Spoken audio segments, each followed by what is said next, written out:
Some lies save lives, some truths kill, and sometimes the dead can lie better than any living person ever could. April 30th, 1943. A fishing village on the Spanish coast. A fisherman named Jose Antonio Rey is doing what he does every morning, checking his nets along the beach. In a few minutes, he's going to stumble onto something that will help win World War II. A body. A British officer, drowned, life jacket still on, and handcuffed to his wrist. A briefcase full of documents, marked most secret. By that evening, those documents are in the hands of German intelligence.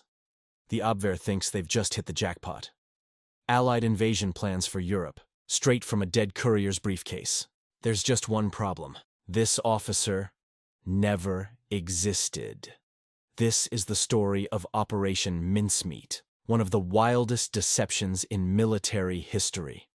It's about how British intelligence turned a homeless man's body into a fake officer, gave him a fake life, fake documents, and used him to trick Hitler himself. And it actually worked. October 1942. London. 3 men are sitting around a table in an MI5 building that doesn't officially exist. On that table is a map of the Mediterranean, and on that map is a massive problem: Sicily. By spring of 1943, the Allies have kicked the Germans out of North Africa. Next step? Invading Europe. And if you look at a map, there's really only one obvious choice: Sicily. It's right there. Shortest route into Europe. The problem is, the Germans know this too. Hitler's been fortifying Sicily for months. More troops every week. More concrete bunkers. More guns. If the Allies try to storm that island, they're looking at tens of thousands of casualties. So these 3 men, Ewan Montague from Naval Intelligence, Charles Cholmondeley from MI5, and a pathologist named Bernard Spilsbury, are trying to solve an impossible problem. And Montague has an idea, a crazy idea. What if we could make the Germans think we're attacking somewhere else? What if we could convince them the real target is Greece and Sardinia, not Sicily? Okay, but how do you convince the enemy that you're going one way when you're actually going another? Well, Montague's plan is unconventional. Create a fake British officer. Give him fake documents with fake invasion plans. Have him die in a plane crash at sea. Let his body wash up on the coast of Spain, which is technically neutral, but everyone knows it's crawling with German spies.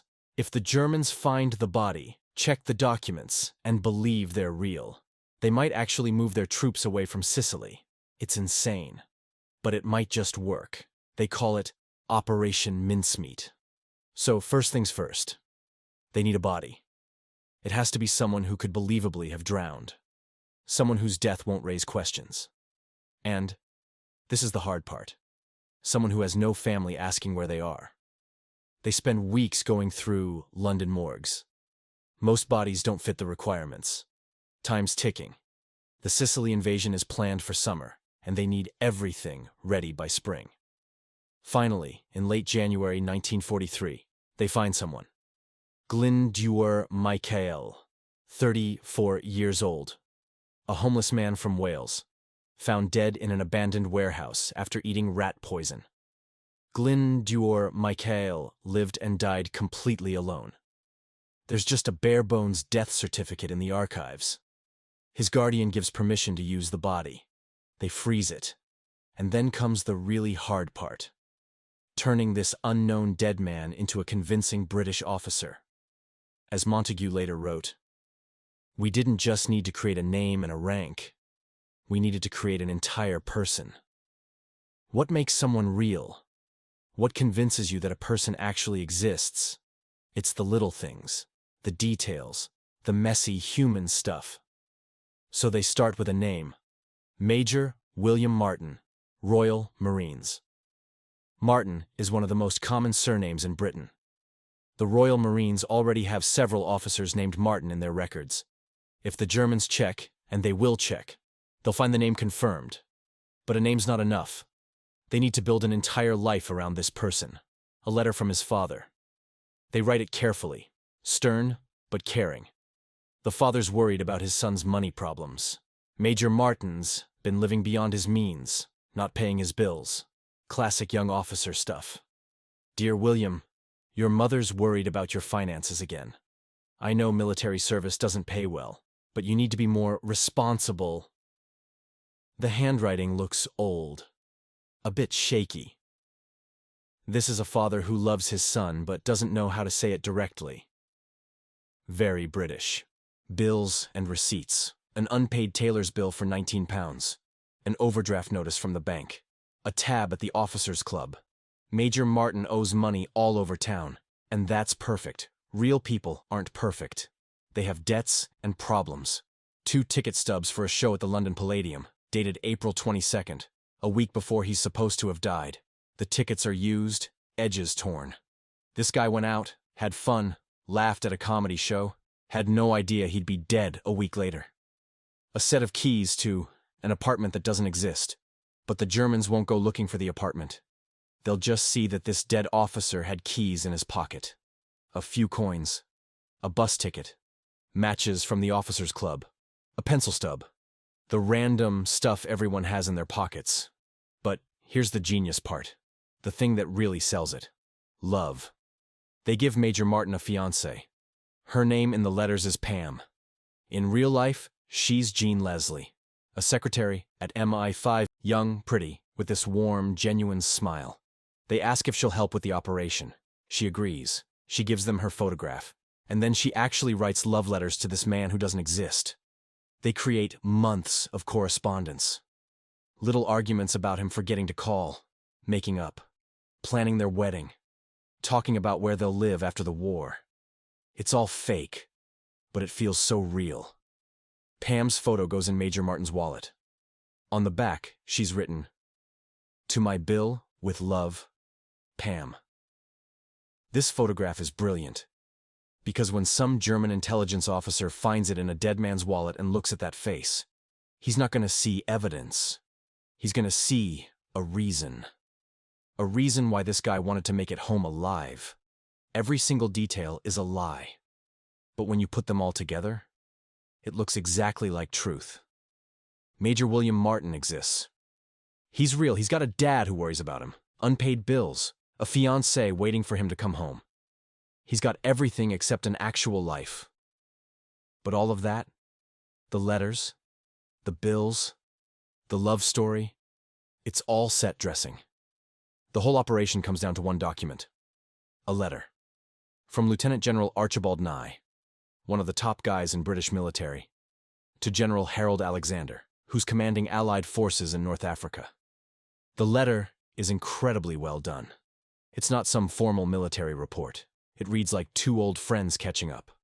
There are jokes, gossip about other officers, personal stuff, and buried in there, almost casually, is the information. Dear Alex, sending Martin over to you with the plans. He's a bit eccentric, but reliable. Take care of him for me. About our operations.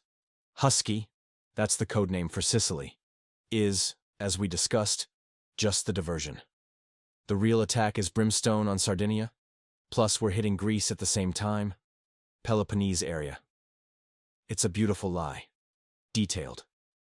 Written in exactly the language real generals would use.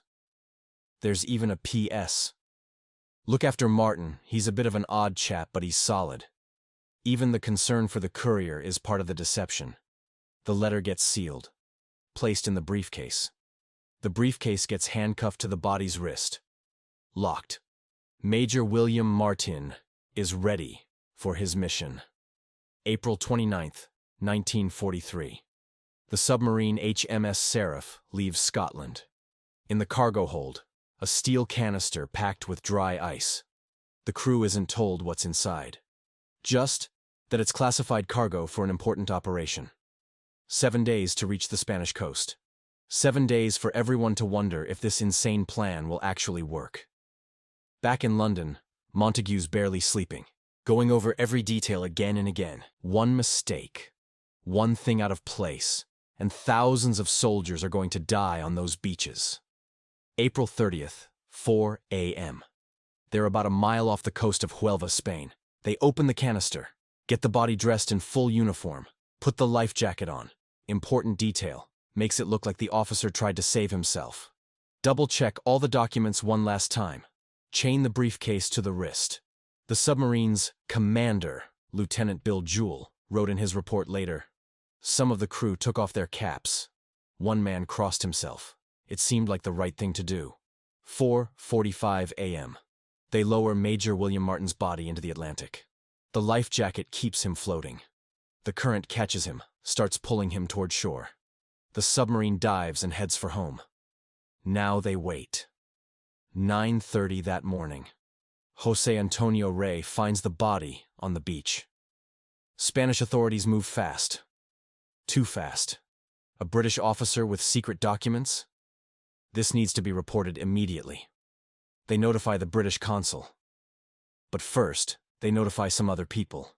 By evening, a German agent in Huelva has photographed every single document. The intelligence report is on its way to Berlin that same night. German intelligence doesn't mess around. They check everything. The officer's identity, Major William Martin, Royal Marines. They run it through their databases. There's a Martin in the Royal Marines. Actually, there are several. The father's letter. Handwriting experts look at it. Old man's handwriting, upper-class British style. The language, the concerns about money, all typical. Authentic. All those bills and receipts, they verify them. The tailor exists. The club exists. That theater show really was running on April 22nd. The photograph. Some German officer stares at Pam's picture for a while. On the back, there's that inscription in feminine handwriting. "To my Bill, with love, Pam." The love letters. They read through all of them. The little arguments, the wedding plans, all those tiny personal details. It's too human to be fake. They even have a Spanish doctor examine the body. His conclusion: drowned. Been in the water about 2 to 3 days. Lungs full of fluid. No signs of foul play. Everything checks out. Too perfectly. The Abwehr's official assessment. From declassified files. The circumstances of discovery exclude any possibility of fabrication. Documents appear genuine. Recommend treating as highly credible intelligence. May 12, 1943. Hitler meets with his generals. He's convinced the Allies are going after Sardinia and Greece. Sicily's just a feint. Exactly like the British letter said. He gives the orders. Move troops. Reinforce Greece. Strengthen Sardinia. Pull some divisions out of Sicily. That's not where the real attack is coming. In London, they're intercepting German communications. Montague reads the reports and can barely believe it. The Germans are actually moving entire divisions. They bought it. They actually bought it. He grabs a telegraph form and writes, "Mincemeat, swallowed whole." July 10th, 1943. Dawn. 160,000 Allied troops hit the beaches of Sicily. They're expecting hell. Fortified positions, tanks, thousands of German soldiers ready to fight. Instead, the defenses are thin and weak. The German divisions are hundreds of miles away, in Greece and Sardinia. Waiting for an invasion that's never coming, the invasion Major Martin's documents said was coming. Sicily falls in 38 days. An operation that should have cost tens of thousands of lives ends with relatively light casualties. Historians later estimate that Operation Mincemeat saved about 17,000 Allied soldiers' lives. 17,000 men who got to go home.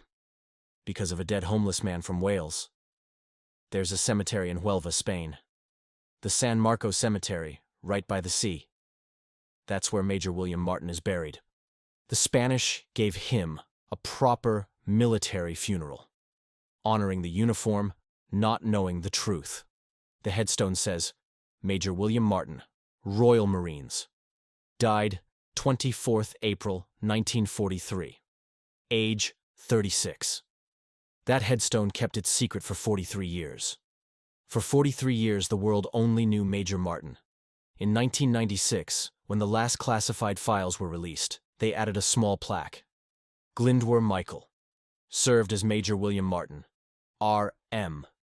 Glyndwr Michael. A man nobody wanted when he was alive. a hero who saved thousands after he died. What about the living?